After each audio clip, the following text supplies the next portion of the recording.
I got to admit, it's good being a man. There are many reasons why it is great being a man. Top 12 reasons it's good to be a man. Number one, our phone conversations are over in 30 seconds flat. Number two, a 5-day holiday requires only one suitcase. Number three, when clicking through the channels, you don't have to stall at every shot with someone crying. Number four, guys in hockey masks don't attack you unless you're playing hockey. Number five, you only need 2 or 3 pairs of shoes, most of us. Number six, car mechanics tell you the truth. Number seven, you can admire Clint Eastwood without starving yourself to look like him. Number eight, gray hair and wrinkles only add character to men. Number nine, we can do our nails during one traffic light. Number 10, if another guy shows up at a party in the same outfit you're wearing, you just might become lifelong buddies. Number 11, the occasional well-rendered belch is practically expected. And number 12, we get to be dads. It's great to be a man. And it's great to be a dad. In the 15th chapter of Luke's Gospel, Jesus tells 3 parables. The first, the parable of the lost sheep, tells us how God responds to someone who wanders away. The second, the parable of the lost coin, tells us how excited God in heaven is when someone who was lost is found. And third, the parable we know as the parable of the prodigal son gives us a beautiful picture of what our Heavenly Father is like. And it is that one I would like to look at this morning as we think about fathers. So as you turn to Luke, join me there if you will please in the 15th chapter of that book. And we'll begin in verse 11. Luke chapter 15 and verse 11. He also said, a man had 2 sons. The younger of them said to his father, Father, give me the share of the estate I have coming to me. So he distributed the assets to them. Not many days later, the younger son gathered together all he had and traveled to a distant country where he squandered his estate in foolish living. After he had spent everything, a severe famine struck that country and he had nothing. Then he went to work for one of the citizens of that country who sent him into his fields to feed pigs. He longed to eat his fill from the carob pods the pigs were eating, but no one would give him any. When he came to his senses, he said, how many of my father's hired hands have more than enough food, and here I am dying of hunger? I'll get up, go to my father, and say to him, Father, I have sinned against heaven, and in your sight I'm no longer worthy to be called your son. Make me like one of your hired hands. So he got up, went to his father. But while the son was still a long way off, his father saw him and was filled with compassion. He ran, threw his arms around his neck, and kissed him. The son said to him, Father, I've sinned against heaven and in your sight. I'm no longer worthy to be called your son. But the father told his slaves, quick, bring out the best robe and put it on him. Put a ring on his finger and sandals on his feet. Then bring the fattened calf and slaughter it, and let's celebrate with a feast, because this son of mine was dead and is alive again. He was lost and is found. So they began to celebrate. Now his older son was in the field. As he came near the house, he heard music and dancing. So he summoned one of the servants and asked what these things meant. Your brother is here, he told him, and your father has slaughtered the fatted calf because he has him back safe and sound. Then he became angry and didn't want to go in. So his father came out and pleaded with him. But he replied to his father, look, I have been slaving many years for you, and I've never disobeyed your orders, yet you never gave me a young goat so I could celebrate with my friends. But when this son of yours came, who has devoured your assets with prostitutes, you slaughtered the fatted calf for him.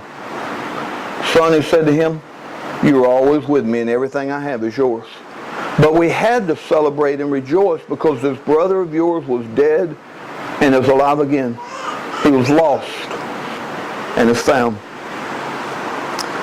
This is one of the 3 parables Jesus told because the religious leaders of his day were complaining that Jesus treated the sinners, the quote, bad people in society so well. And in this parable, Jesus gives us a great picture of what our Heavenly Father is like. But we also see in this passage 6 traits of a godly dad. Notice with me first, if you will, that a godly dad sets a standard. Look there again with me, if you will, please, verse 13. Not many days later, the younger son gathered together all he had and traveled to a distant land. And drop down to verse 17. When he came to his senses, he said, "How many of my father's hired hands have more than enough food, and here I am dying of hunger? I'll get up, go to my father, and say to him, Father, I've sinned against heaven and in your sight." Verse 13 tells us that after getting the inheritance from his father, the youngest son left his father's house. Now, I'm sure there were probably several reasons why the young man left his dad's house. He probably left because he thought it would be more exciting in another place. He wanted to see part of the world. He probably left because he thought it would be more exciting with different friends than he had around his parents' home. But I believe one of the reasons, probably the main reason he left, was that there were certain standards and certain expectations in his dad's house. His dad ran the house, ran the home with certain expectations and certain guidelines. And if you were going to stay there, you were going to toe those.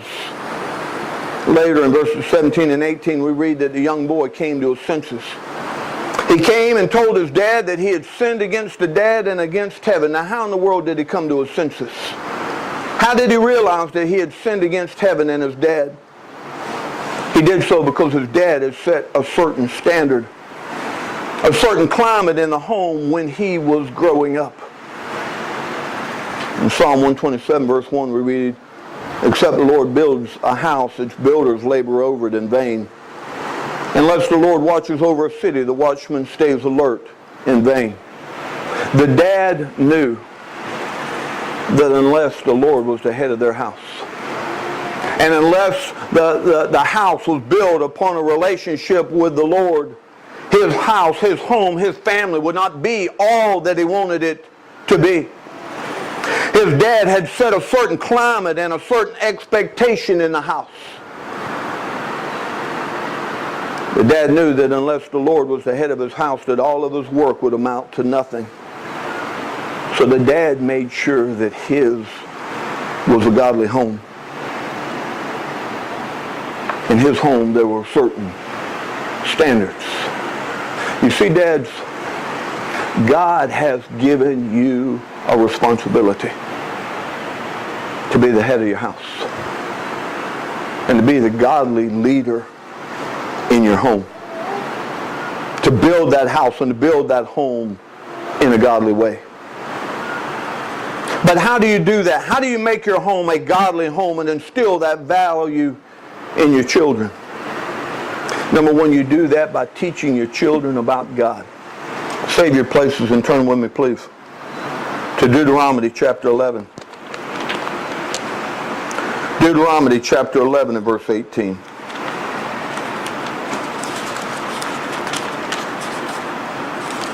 Deuteronomy chapter 11 and verse 18. Imprint these words of mine on your hearts and minds. Bind them as a sign on your hands and let them be a symbol on your foreheads. Teach them to your children, talking about them when you sit in your house and when you walk along the road, when you lie down and when you get up. Write them on the doorpost of your house and on your gates, so that as long as the heavens are above the earth, your days and those of your children may be many in the land the Lord swore to give your fathers. Notice that in order to teach your children about God, you must first know God yourself. You must first have a relationship with the Lord Jesus Christ yourself. In 2 Timothy chapter 2, verse 15, we read, "Be diligent to present yourself approved to God, a worker needeth not be ashamed, rightly dividing the word of truth." Dads, don't settle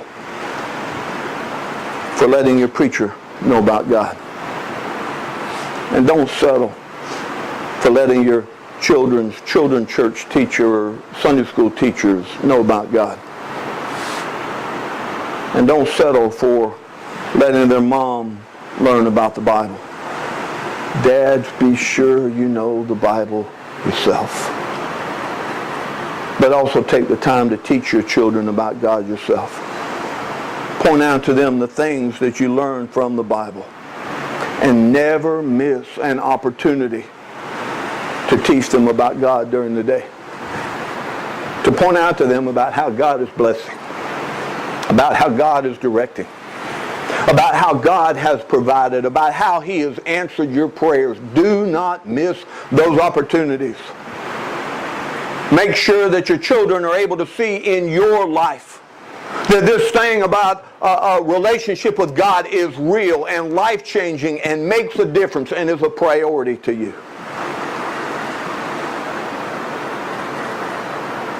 And make sure, dads, that you live a godly life in front of your children.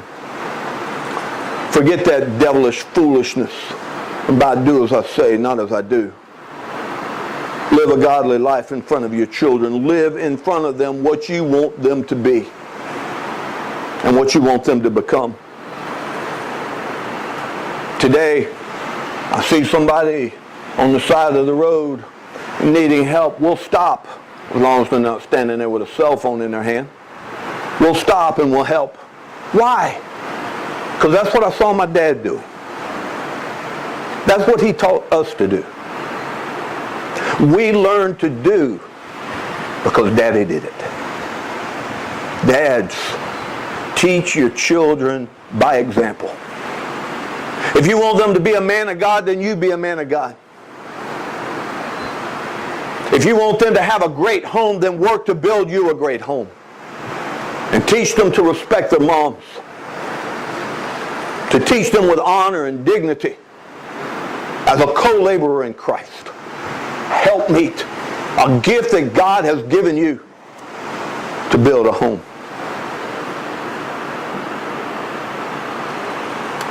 His little arms crept around my neck, and then I heard him say, 4 simple words I can't forget, 4 words that made me pray. They turned a mirror on my soul, on secrets no one knew. They startled me. I hear them yet. He said, I'll be like you. Dads, be the man you want your sons to be. And be the man you want your daughters to marry. Be a man of God. Second, a godly dad prays for his children. Look there again with me if you will, please. Luke chapter 15 and verse 20. So he got up and went to his father.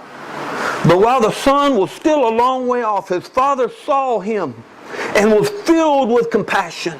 He ran, threw his arms around his neck, and kissed him. When the son was still a long way off, the father saw him. Why? Because his children were often in his thoughts, in his prayers. He was looking for his son. He was praying for his son. His children were a priority in his life.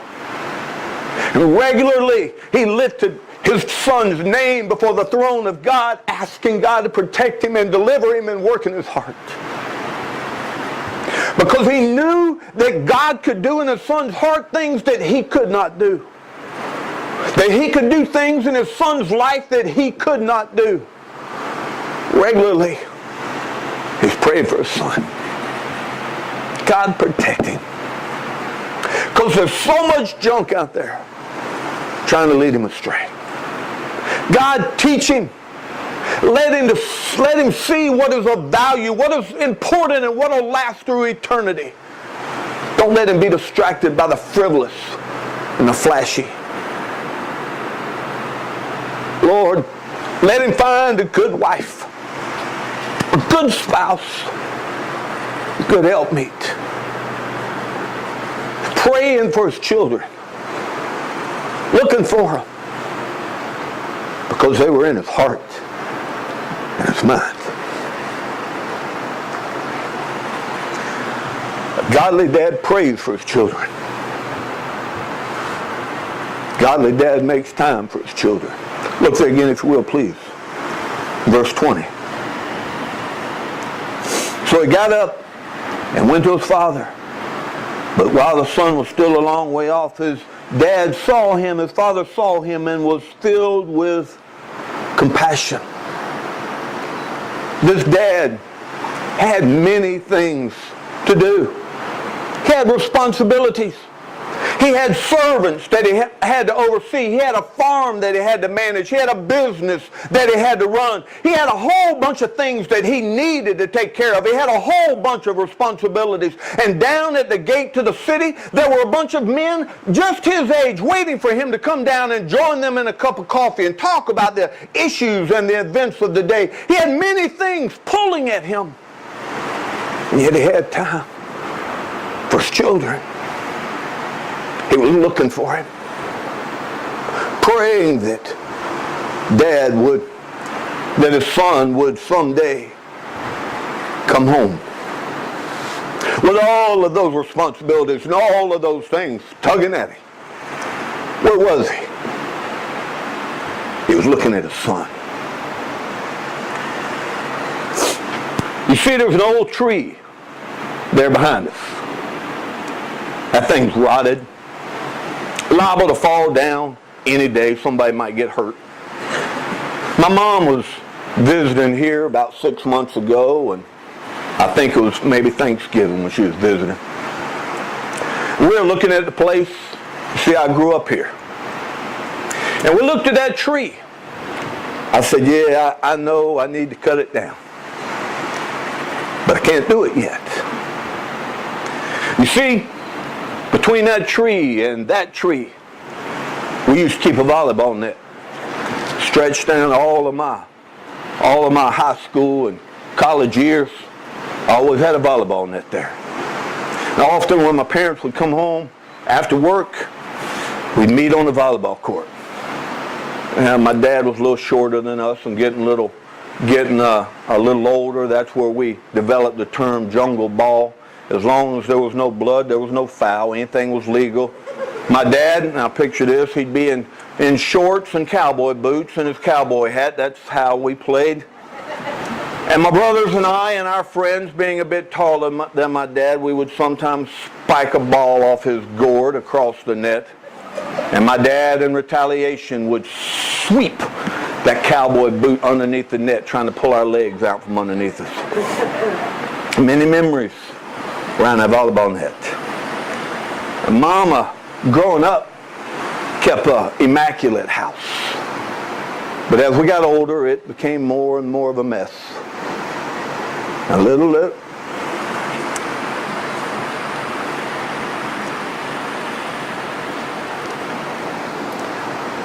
And a little dirtier.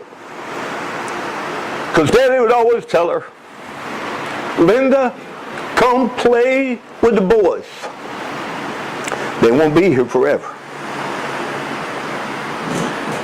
A godly dad makes time for his children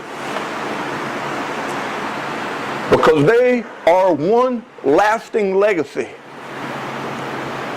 that will stay when they leave. All this other stuff, the accolades and the other accomplishments, most of those will fade. Our children are one investment that will continue when we're gone. A godly dad makes time for his children. Fourth, a godly dad forgives his children. Look there again, if you will, in verse 20. So he got up and went to his father, but while his son was still a long way off, his father saw him and was filled with compassion. He ran, threw his arms around his neck, and kissed him. Now, wait a minute. Let's think about who this sorry son is. This is son that said, Dad, I want my cut now. This is one that said, Dad, your stuff is more important to me than you are. All I want is my inheritance.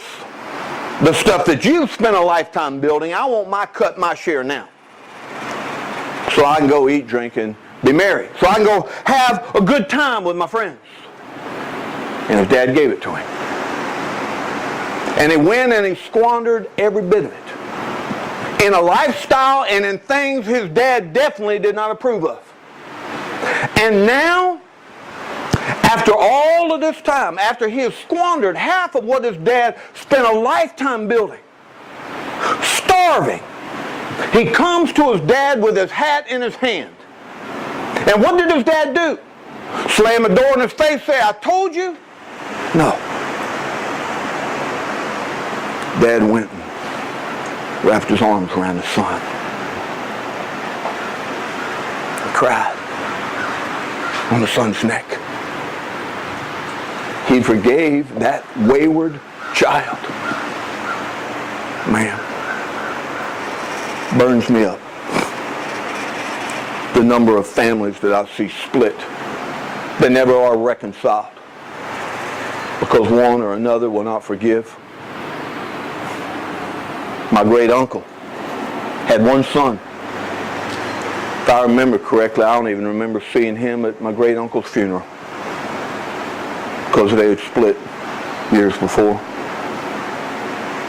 Both of them so bullheaded and hard-headed, neither one of them willing to forgive. But a godly dad wants his family together and his home together. A godly dad is willing to forgive even when it's difficult.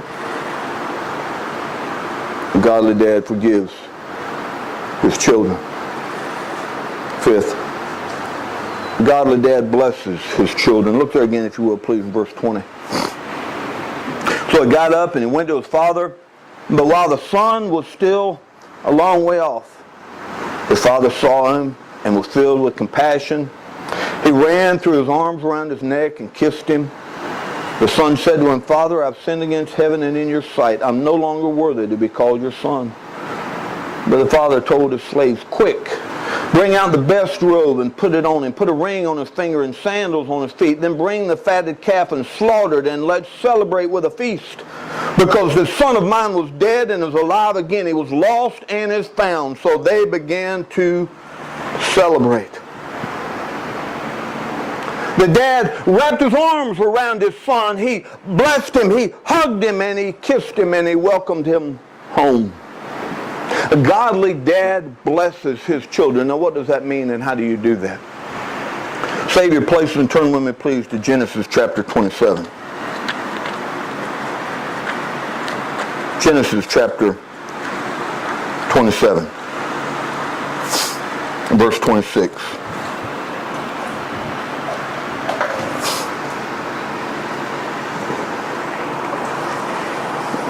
Genesis chapter 27, verse 26. And then his father Isaac said to him, please come closer and kiss me, my son.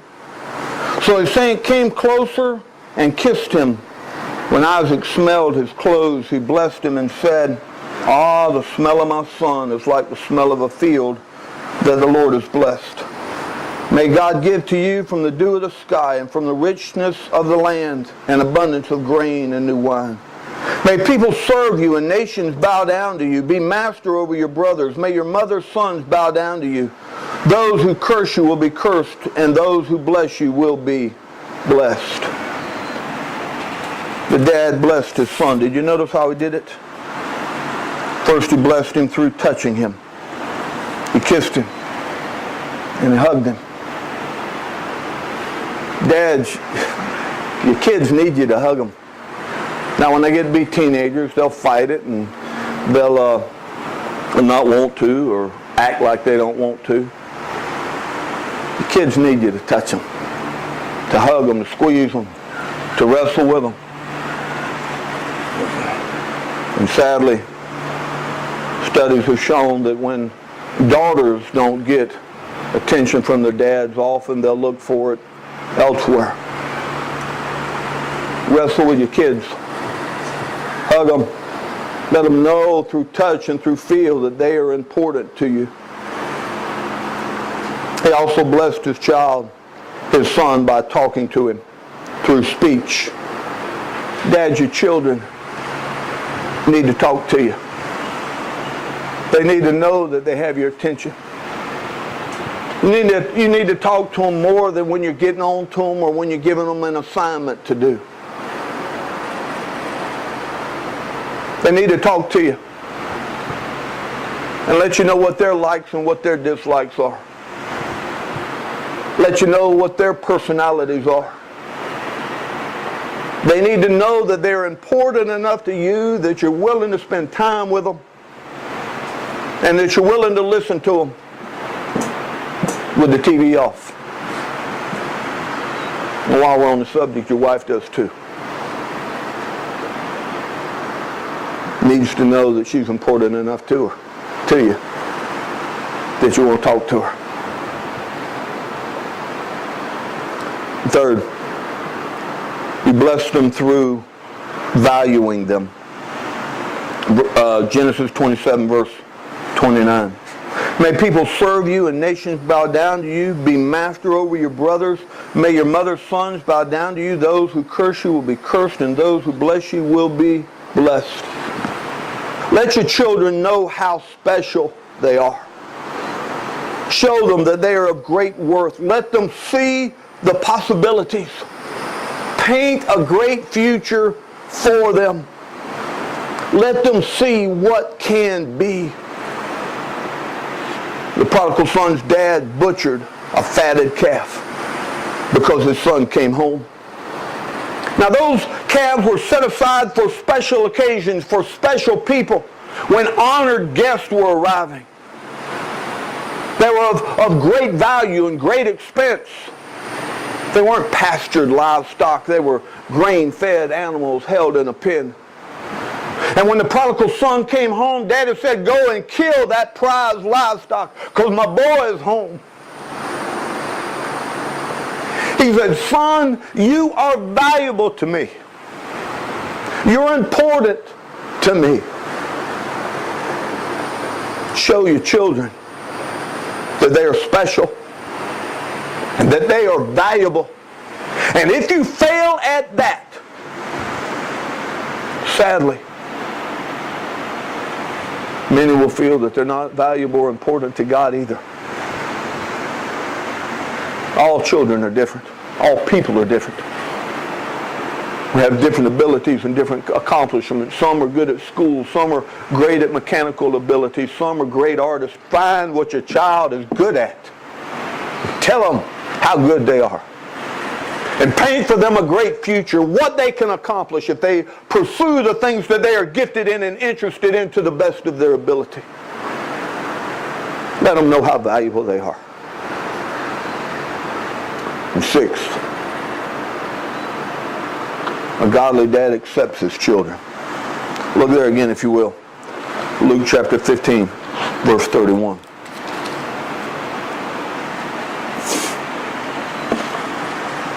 Son, he said, you're always with me, and everything I have is yours.